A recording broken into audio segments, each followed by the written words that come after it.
Ladies and gentlemen, he set the world on fire when he came on our show just a few weeks ago before the election and presented two great books that you can buy and make a part of your library. You should. It should be bookends of your library.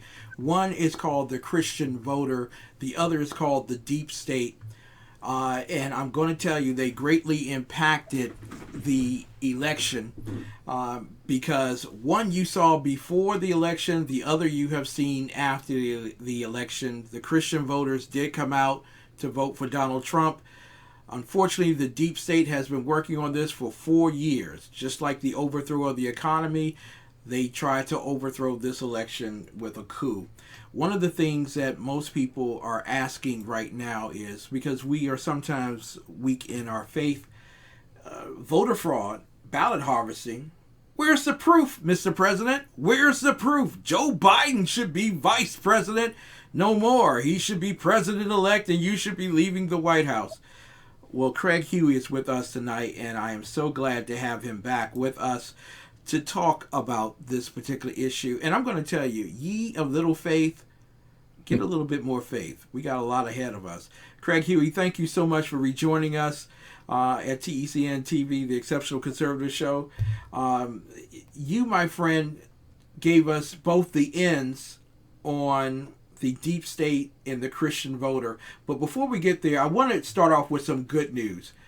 Your thoughts on the fact that Republican women have won more seats and have flipped more Democrat seats to Republican than ever expected. Can you talk about that?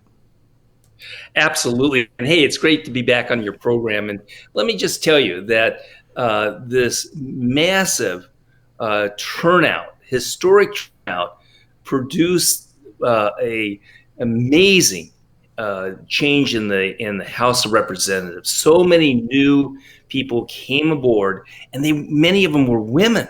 Yeah. One of the ones, for example, is Michelle Steele from California. Mm-hmm. She ran in a district that had been taken over by ballot harvesting, had been taken over by the radical left, and she was able to flip that seat back to a Republican seat, despite being outspent 4-1. That was amazing. Because you see, all the money in the world is not going to buy you an election if you don't have more people coming out to the polls. And she was able to mobilize the people in an amazing way. You're going to hear a lot about Michelle Steele and many of these absolutely amazing women who now are in Congress. Yeah, and I must say, Martha McSally, Michelle Steele was not afraid to tell the people that she supported Donald Trump. Just want to throw that out there. That is absolutely right. But Craig, you got a lot of people here who didn't see the 130,000 ballots being shipped in at 3 o'clock in the morning in Detroit. Didn't see in Philadelphia the signs going up over the window so that the Republicans couldn't see.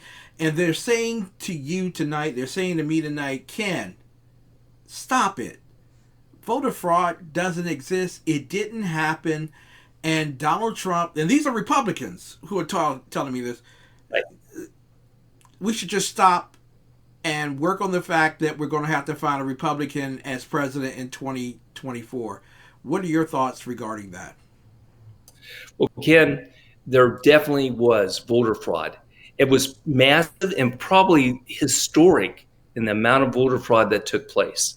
Part of that was ballot harvesting, but much more than that.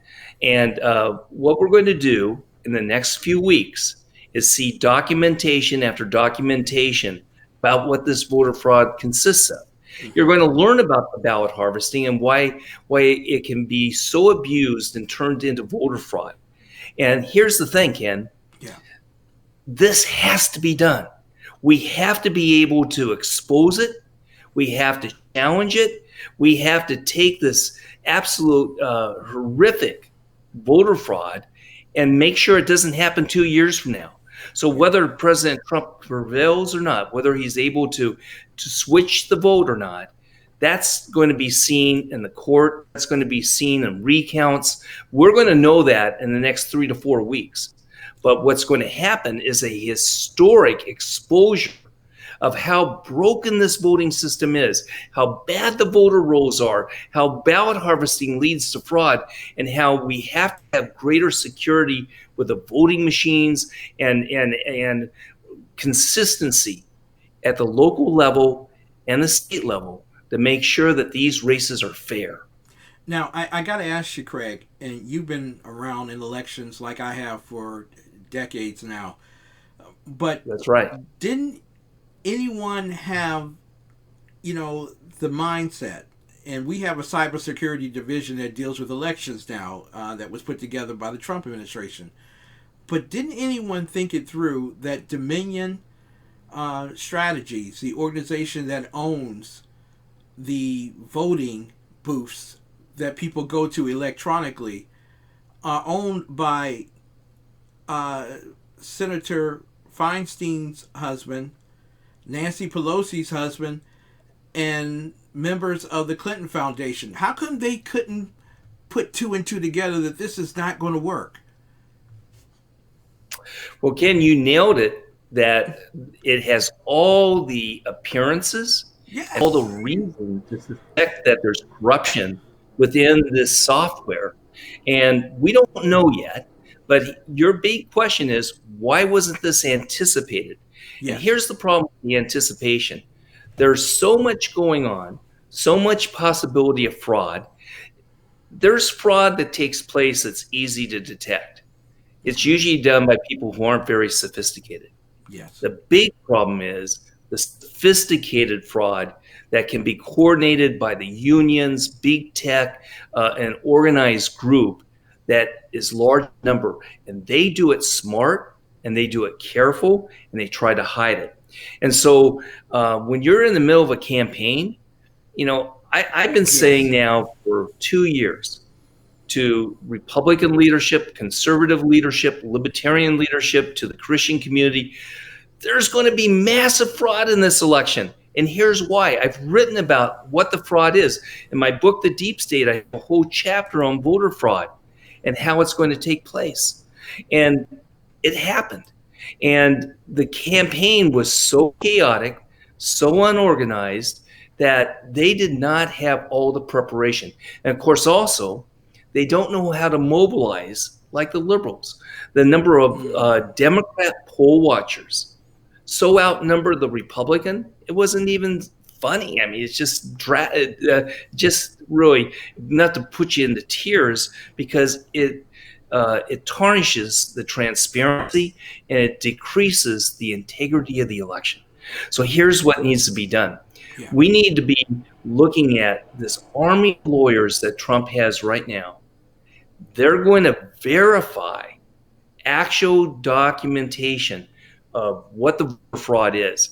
And this myth that, there's nothing factual, it's just speculation, that's not true. The big question is, in the short amount of time, are they able to uncover the biggest of the fraud that might be hidden, such as software, such as something in the cloud, something where with the ballot harvesting, you've got an army of volunteers for the Democrats and for Joe Biden who could be doing voter fraud with ballot harvesting. It looks legal, but it's not. Craig, and I thank God that you're here tonight, because I don't know how to directly explain the splitting of an atom as well as you, but there are people who are sitting around tonight saying, that's just one county, 6,000 votes in Wisconsin that switches. So it's just one county. Come on, Ken. I mean, you would have to have counties all over the country where you have 6,000 votes that switches over to go towards Donald Trump. Donald Trump can't possibly have a route to the presidency. I want to deal with question number one out of that explanation. Number one is it possible to coordinate and collude in election fraud? And then number two, is it possible that he has a way to win Pennsylvania, North Carolina, Georgia, and Arizona to take away the presidency from Joe Biden?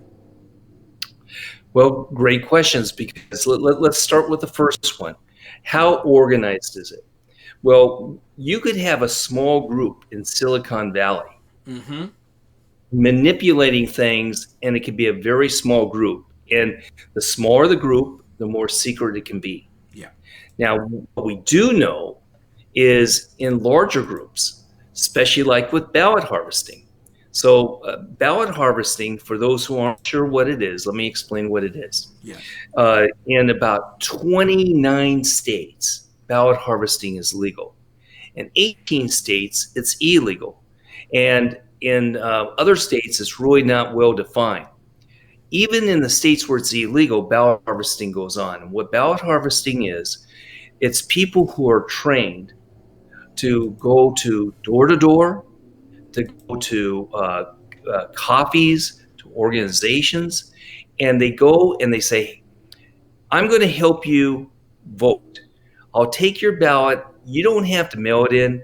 You don't have to go to the poll. In this age, it's dangerous to go to the poll. I'll do it for you and hand Mm-hmm. the ballot to the voter register. And that's how they were able to do it.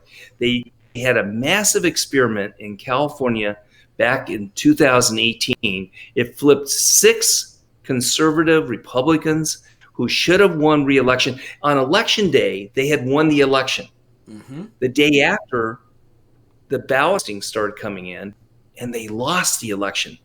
And not only that, it was from the top ticket all the way down to city council and school board. They had a voter guide. And so they would go to a nursing home and they would say, I'm going to help you vote. And these are the people you should vote for. Maybe they filled it out themselves. Maybe the ballot harvester filled it out. If they filled it out and they put down Republican, they would either change that to Democrat, or they would toss it and throw it away. Nobody would know. And then they would take it. Sometimes they take 100, 500, 1,000 ballots, bring them down to the voter registration office, hand them in, and nobody knows who that person is. Mm. Nobody knows what households they went to. Nobody knows anything. They could have gone to an apartment and knowing when the mail ballots were arriving, going apartment to apartment, picking up people's ballots, and people never got them. They could have gone to homes where they know that people are not there. They could have taken a look at who has mailed in a ballot or who's gone out to the polls, and then gone to that household and said, hey, you haven't voted yet. Give me your ballot. Mm-hmm. I'll give you a cup of coffee. You don't know what they could do. And that's why ballot harvesting, Ken, is not voter fraud, but it leads to voter fraud. Mm-hmm. And the unions train an army how to do it. The postal union, which is one of the most organized unions, one of the most radical unions. They back in 2016 they supported Bernie Sanders. In 2020 they supported Bernie Sanders. Then they flipped over to Biden, and they've had the entire union trained to how to be involved in going door to door and precinct. But also they can take a look who's a Republican household and who's sending in their ballot and toss it. There are so many problems with the mail-in ballot that it exposes itself to fraud, and it's not safe. And when all is said and done, we're going to find that there's millions of ballots that were mailed in that were never counted because they were lost in the mail system. There are millions of ballots who were never counted because they got the ballot, but the person didn't sign the back of the envelope the way they originally signed it. Mm-hmm. So there's so many problems, Ken, and that's why how many how do you prove collusion? You don't, because what they're doing with the ballot harvesting is legal. Yeah. But what they ultimately do is illegal. Exactly. And see, the sophistication of this is what masks the detrimental nature of it all. Uh, Yes. there is one group, the Democrat Marxists, that are so sophisticated and so conniving Yeah. that they are able to do this moment's notice. No one says there's a problem with it whatsoever. Right. And yet, the Republicans seem so naive that people actually want to steal an election. Or, heaven forbid, that they've done it. Yeah. uh, Craig, you have been working with the Christian. You've done the book called The Christian Voter. You encourage people to get out. But if you could speak very quickly to the naivety of not only Christian voters, but conservative and Republican voters who don't believe it's as big as Donald Trump says it is. Oh, yeah. So, Ken, let me tell you, I think it gets back to the fact of 2008, Mm-hmm. Obama running for president basically developed the most sophisticated marketing campaign in the history of America. He used marketing strategies to get voters to the poll that had never been used before, and very few businesses used yet because they were so new. In 2012, he took it to a higher level, did a better job. Not only did McCain not know what hit him and Romney didn't know what hit him, in 2012, he did things with Facebook and Google that are today illegal. And what he was able to do was identify data, who the persuadables were, who the solid vote was. And they would concentrate on this group of people. They didn't waste their time on people they had identified as opposing them. Christians, libertarians, conservatives, those who they knew would not vote, they never heard from them. Mm-hmm. And so this was carried, Hillary, this all fell apart. She didn't do this type of campaign. She did an old-fashioned campaign as if it was 12 years ago. And Trump did the most modern marketing. Well, in this election, it was a bit switched around. Trump didn't do as good at marketing as Biden. What Biden did is he did his best at organizing, getting people to the poll. Trump did not. And then what he did is he divided. Well, Trump was trying to get out Republicans to vote and conservatives and different people to vote. He did not do a powerful job with the Christian voter who in the last election voted 81% for Trump. Mm-hmm. And what happened was Biden and his organization spent $25 million to run ads, Mm-hmm. TV commercials, radio commercials, direct mail, and email directly to the Christians to either suppress the vote or to flip Christians to vote for Joe Biden. And so it was a very effective campaign. The number of people who supported Trump this time, we're not sure yet.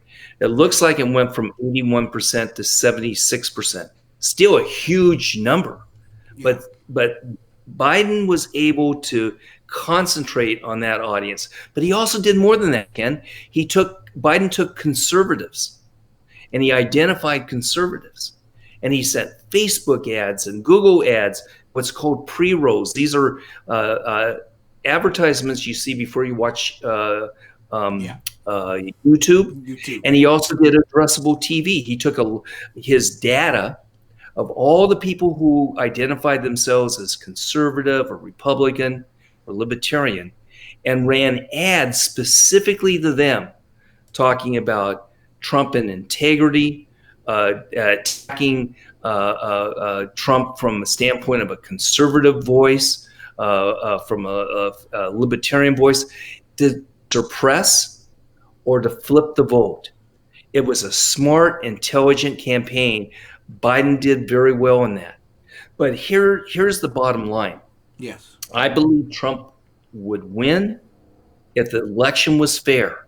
And if we didn't have the fraud from the ballot harvesting, if we didn't have other types of fraud, I think you would have seen a different situation. You talked about the fact that we had these amazing Christian, conservative Republican women winning the election Exactly. in the House of Representatives. The Senate, we have to see what happens in Georgia, but I don't think the Senate's going to flip. I think that those seats are safe. It's going to remain a Republican Senate. Yeah. This election was not a blue wave.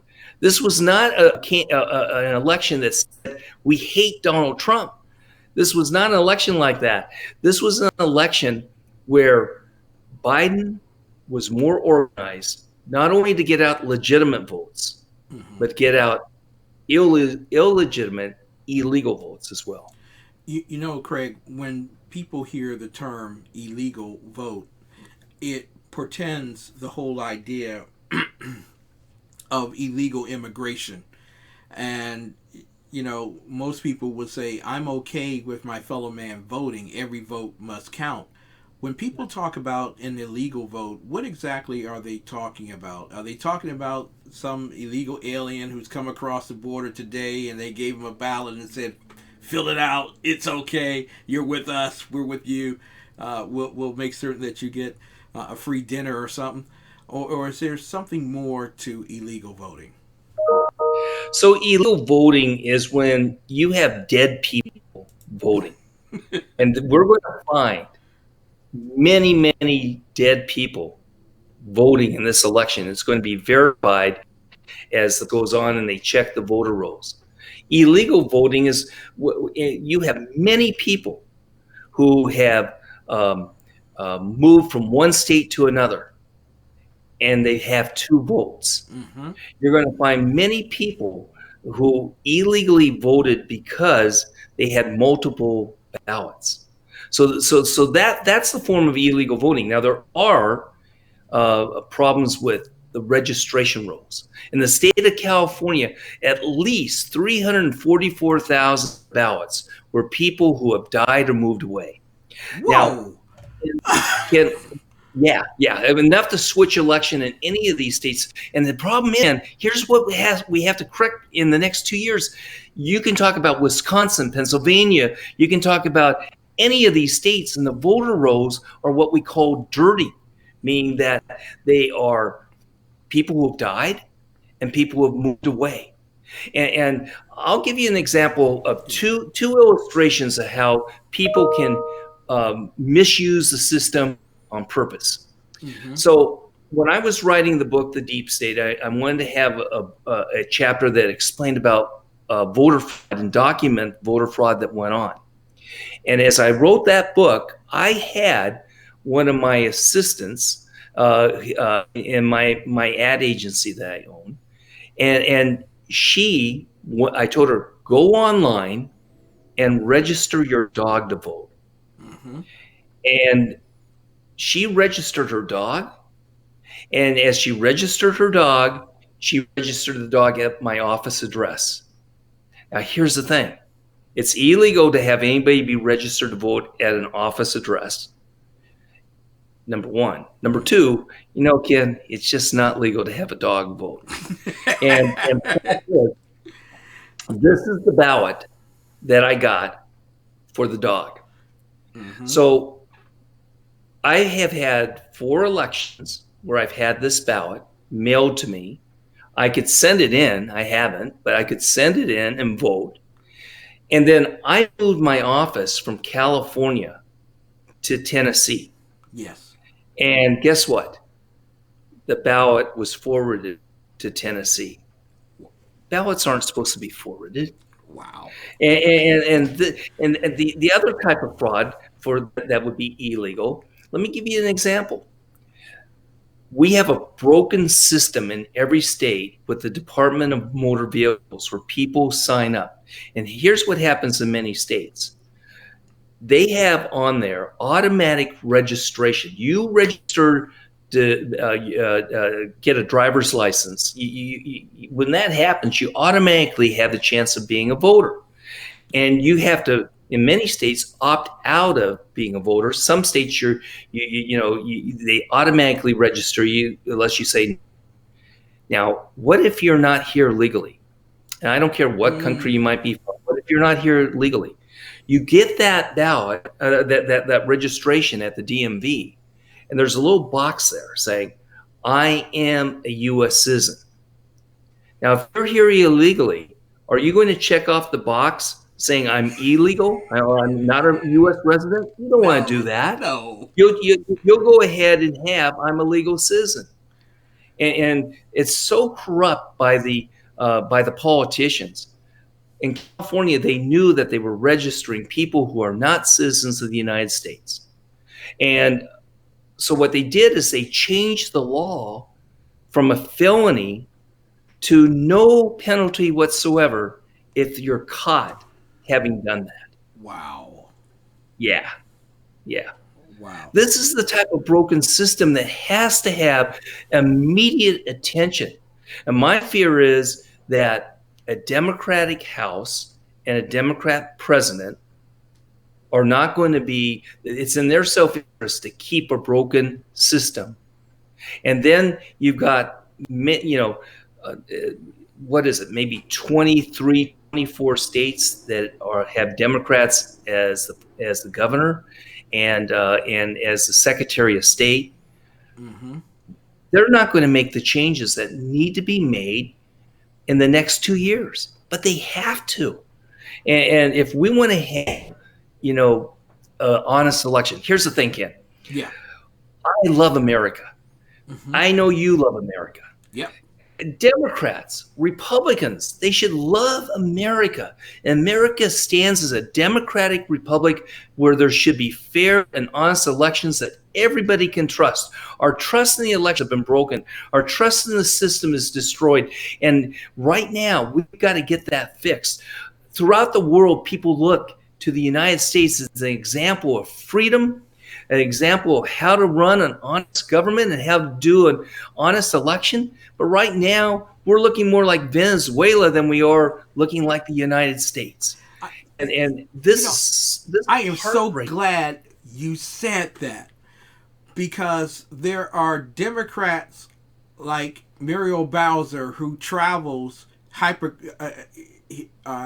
with hypocrisy to Delaware to party with Joe Biden in celebration of a fraudulent election. Right. And the image that that is projecting to the world has to be that America isn't open for business, it's open for Right. corruption. Am I correct?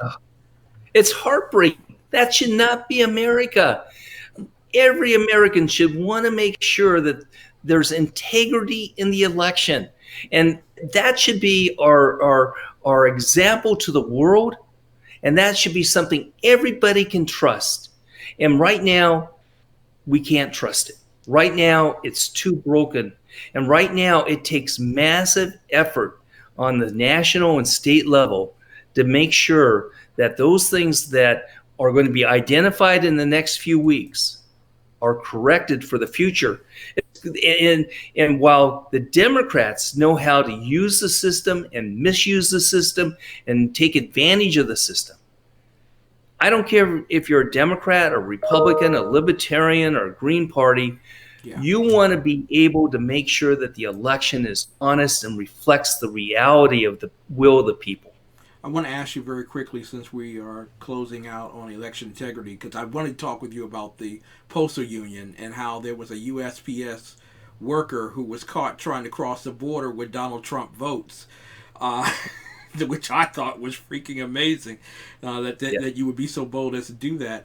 Um, in terms of election integrity, you had 4 years where President Trump was called a Russian agent, was virtually impeached, was called a thief, a coward, everything but a child of God by the left.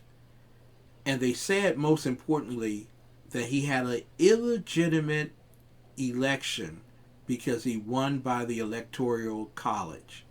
And yet, Mayor Muriel Bowser of Washington, D.C., drives up to Delaware to celebrate with Joe Biden on Saturday night, hypocritically, of course, are doing that, to celebrate his electoral college victory. I got to ask you here. There are those who want to eliminate the Electoral College. Should we eliminate it because of corruption, or should we eliminate the corruption to preserve the Electoral College? So, great question. And for those who are watching, and this is a very heavy, complicated issue that you'd want to know about. My book, the Christian Voter, has a section on the Electoral College, but I also have a free article about the Electoral College on my website at craighuey.com. And yeah, anybody can just type in Electoral College and it'll come up. And here's the bottom line of the article. The founders of America were absolutely brilliant people that understood the corruption of the human heart. And if somebody can do something that would cheat or be wrong, they probably will figure it out and do it. So they created a system of checks and balances that is absolutely amazing to protect from tyranny, to protect from something that would be wrong. We are not a democracy, Ken. We should not be a democracy. We're a democratic republic. And what that means is this. We have laws of checks and balances to protect the minority from being oppressed by the majority. And what the Electoral College does is this is one of those checks and balances. That bottom line is this. Out of all the states, all these states will have an more equal say, more fair say of who's going to be president by having an Electoral College.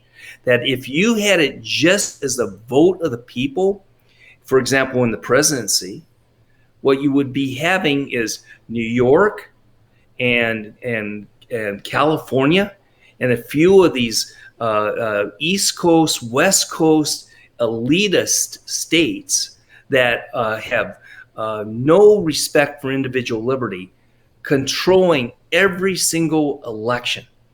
And the rest of the nation is forgotten. The Electoral College protects every state, protects every person throughout the United States, and makes it more fair. And so, yes, we are not a democracy, and I'm so grateful that our founding fathers put this into place to protect us all. Yeah. CraigHuey.com, ladies and gentlemen. We're going to have him back in the next couple of weeks because there is news.